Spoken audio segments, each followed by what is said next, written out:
Greetings, cadets. Welcome to week number 2 of your training. We're going to be building upon the theme of our previous video, complete Scrum investigation on your entire Scrum team. So let's dive right into our next Scrumcademy episode of CSI-T32. We're going to be interrogating the product owner and unraveling Sergeant Grand Scrum Master Scott. I'm going to give you all of his secrets. As Scrum investigators, we have been relentlessly tracking down the elusive Scrum Dom, and our investigation is just heating up. Last time, we looked at our trusty burn down chart and velocity to follow the trail of the notorious suspect. But before we go any further, let's remind the product owner, as known as the Requirements Riddler, we need to remind them of their Scrum Miranda rights. Requirements Riddler. You have the right to remain agile. Anything you prioritize can and will be developed in the court of Scrum. You have the right to communicate your vision. If you cannot define your product, a Scrum Master will be appointed to you. Do you understand these rights as they have been explained to you? Requirements Riddler. Now it's time to enter the interrogation room where our next suspect is none other than the elusive Requirements Riddler. Our mission is to ask the right questions, examine the product backlog, and find out if they hold any of the answers to the Scrum secrets that we have been searching for. Our investigation headquarters, the CSI-T32 headquarters, is buzzing with activity as we work to solve this Scrum mystery. We'll also consider some Scrum charges as we get to the bottom of this. Prioritization paralysis, stakeholder shenanigans, user story sabotage, backlog laundering. We have 7 key questions ready to uncover the truth about the product owner's role and responsibilities. So cadets, grab your detective hats, grab your badges, and let's get to the bottom of this Scrum mystery. Stay tuned.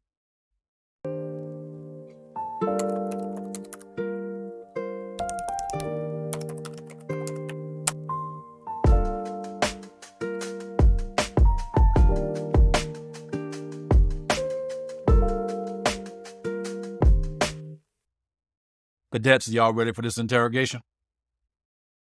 Please call the product owner in. Cadets, have you read your Scrum guide today? If not, make sure you read your Scrum guide today or listen to it. Either way. Well.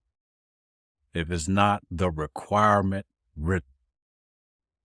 Let me just cut to the chase. Where can I find Scrum Dom? You don't know. Not a good answer. Well, we're going to be in this room a long time till we figure out the culprit. You are our very first suspect. Did you know you are charged with prioritization paralysis? Failure to define a clear product vision. You are charged with stakeholder shenanigans. Lack of communication leading to misunderstanding. User story sabotage. Unclear and poorly defined user stories. And I'm not done. We still got backlog laundering. That's another 20 years on top of everything else. Items in the backlog mysteriously vanishing or reappearing. Mr. Riddler, what product do you own? What is your vision for the product? Who is your customer? How do you get feedback from them directly?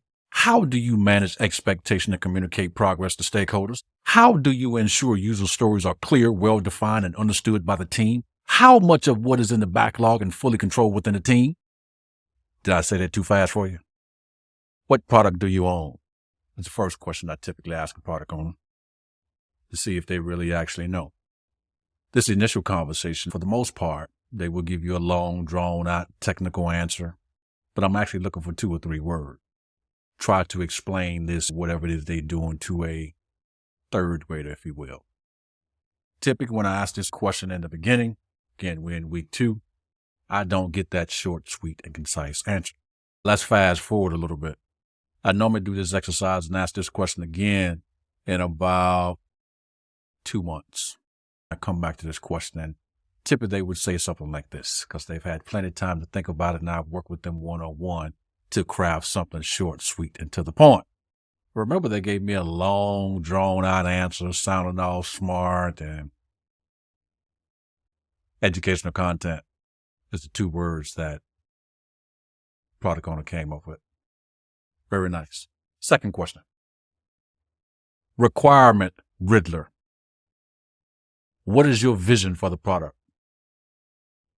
Typically, you will get another long, drawn-out answer, typically via a PowerPoint presentation.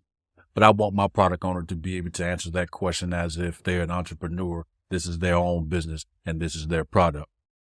So also, again, I typically don't get the answer I'm looking for in the beginning of this meeting, but that's okay. This meeting is about me figuring out where the product owner is so that I can provide them legendary servant leadership to take them from wherever they are to where I envision them in my mind.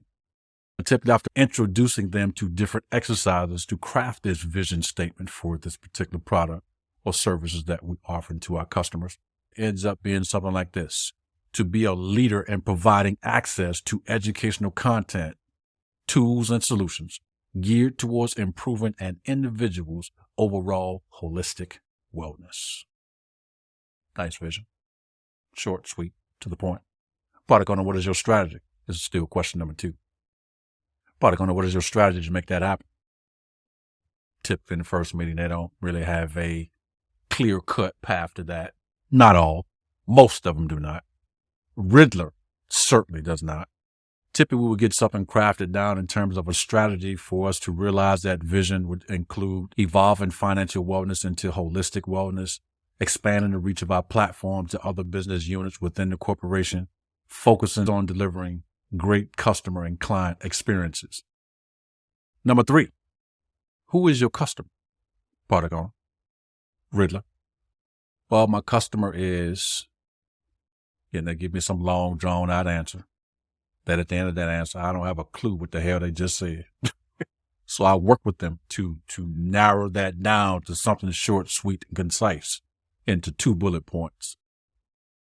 And here's what that craft looks like 60 days later, tops. We serve 1,300 institutional clients. We have 36 million individuals who have access to the digital portal. Okay. Very nice. And the product owner can speak to that. Elevator pitch is what I'm looking for. Question number 4, how do you get feedback from customers directly?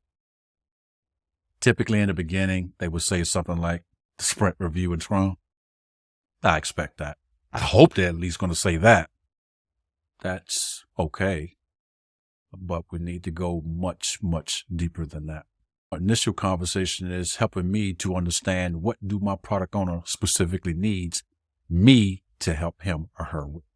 At the 60-day mark at the next meeting, after this initial meeting, we should have something down like we've done a few surveys. We have a website, so we're looking at the NPR score. We're looking at customer feedback. Yes, they come into the sprint reviews, but is there something else that we can do? Some experiments that we ran from today to the 60-day mark. Is there anything else you can do?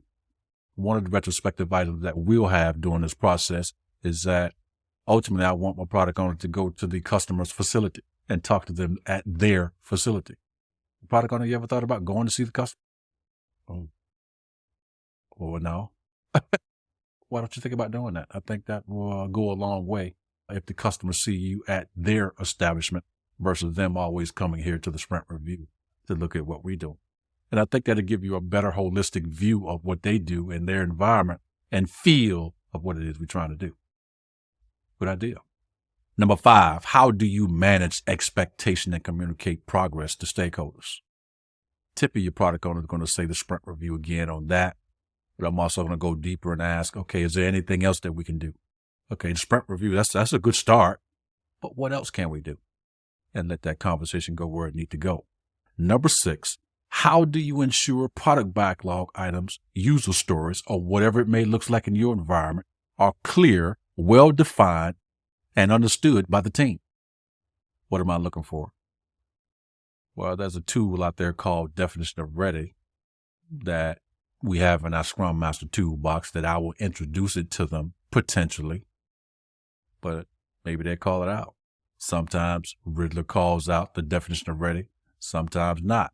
If I feel like the team can get some value out of being introduced to this concept, this idea, this tool, then I would introduce it. If not, some of the other things they identify would be product backlog refinement sessions. Are you using those? Sometimes in the environments they say yes. Sometimes in the environments they say no. Those that say no, that gives me an opportunity to, hey, maybe we'll run an experiment to do some product backlog refinements and see if that might, A, make things more transparent, B, give us the opportunity to look at it maybe a couple of times before we actually begin to work on it. I think it'll be very beneficial for the Scrum team. And finally, number 7, to me is the most important question. This question really lets me know how much work I'm going to have to do with the product owner and the organization. How much of what is in the product backlog is fully controlled by the Scrum team? That's a very interesting question. And I get all kinds of answers on that.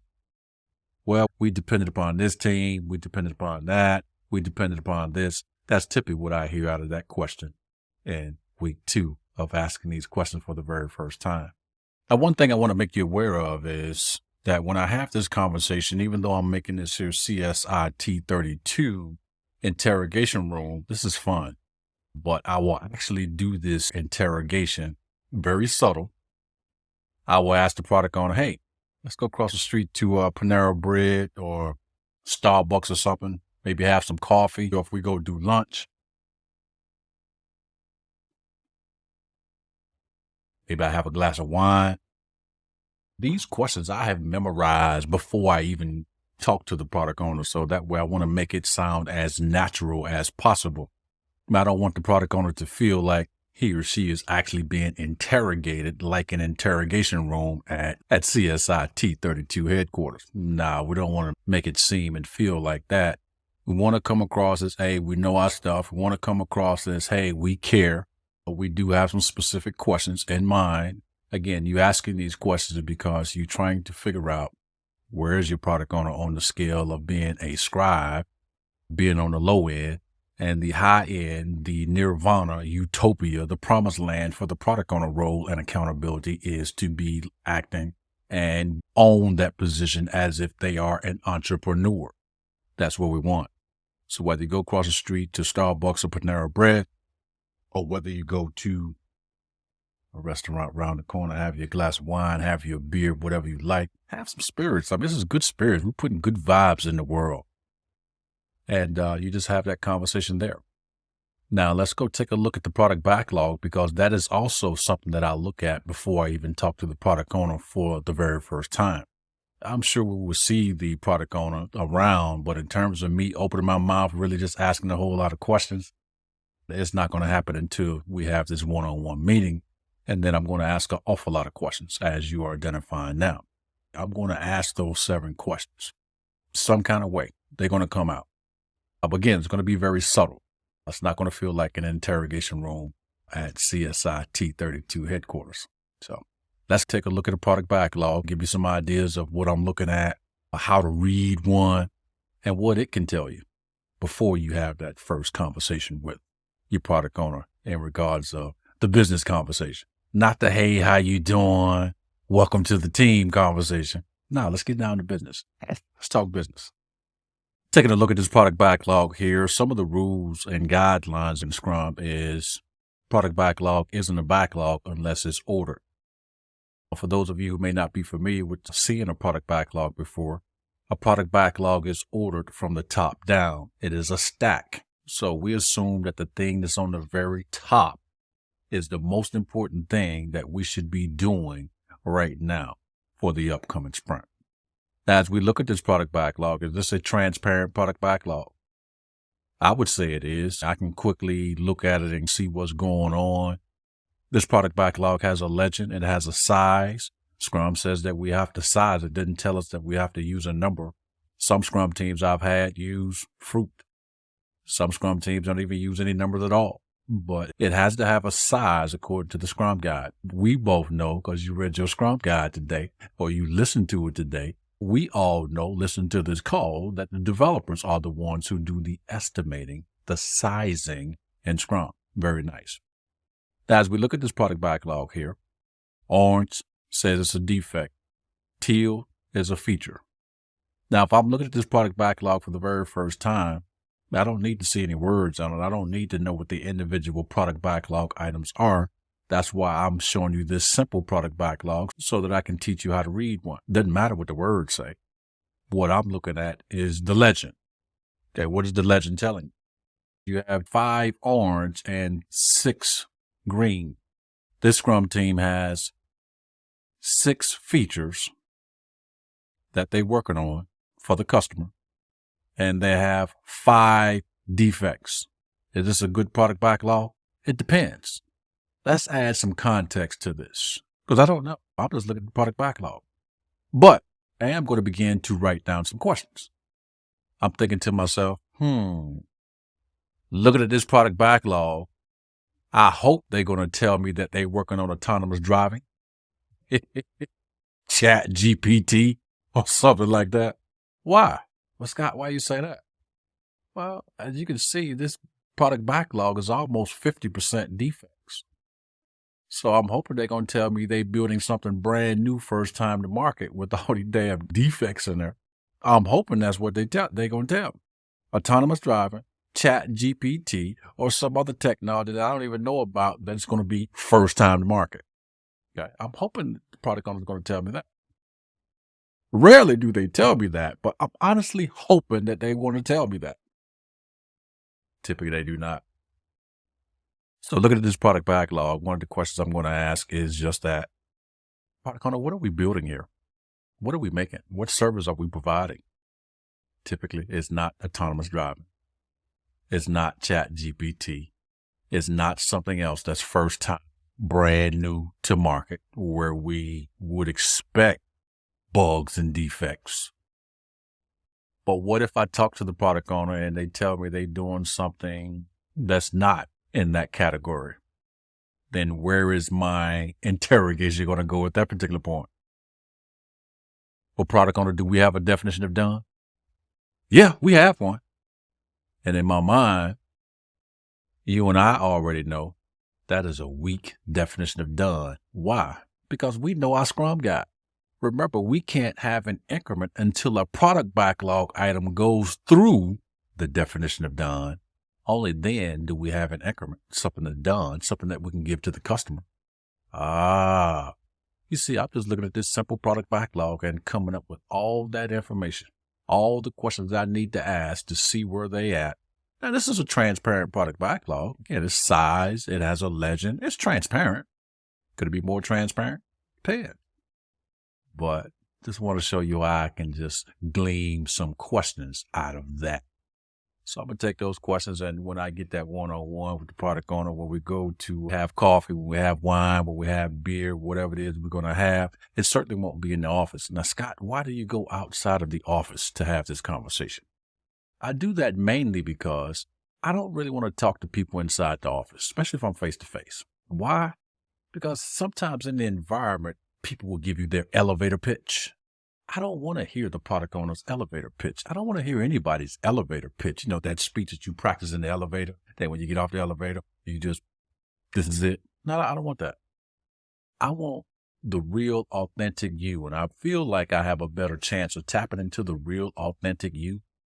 Maybe not all of you, but I'd certainly stand a better chance of doing that outside of the office at some other location than in a conference room. So you put your hair down, you relax a little bit. That's why I like to have a glass of wine, to really get you relaxed, so I can get my questions answered, so I can figure out where in the hell is Scrum done.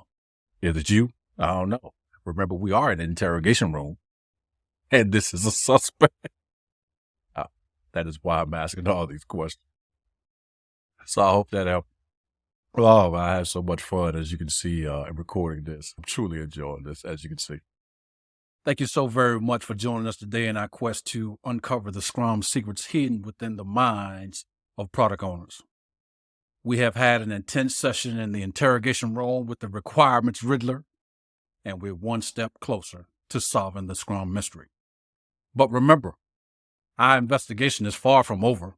In the next episode, we'll continue our pursuit of Scrum excellence by investigating the developers and diving deep into the world of Scrum. Be sure to subscribe, hit that notification bell so that you don't miss any updates from the T32 headquarters. If you have any questions, comments, suggestions, or leads on the notorious Scrum Dumb's whereabouts, please feel free to drop them in the comments below. Your input is invaluable to our Scrum team investigation. However, please don't attempt a citizen's arrest. Scrum Dumb is armed with Scrum ignorance and is very, very dangerous. Keep your detective hats on, cadets, and remember, it's not just a job, it's a Scrum-tastic adventure.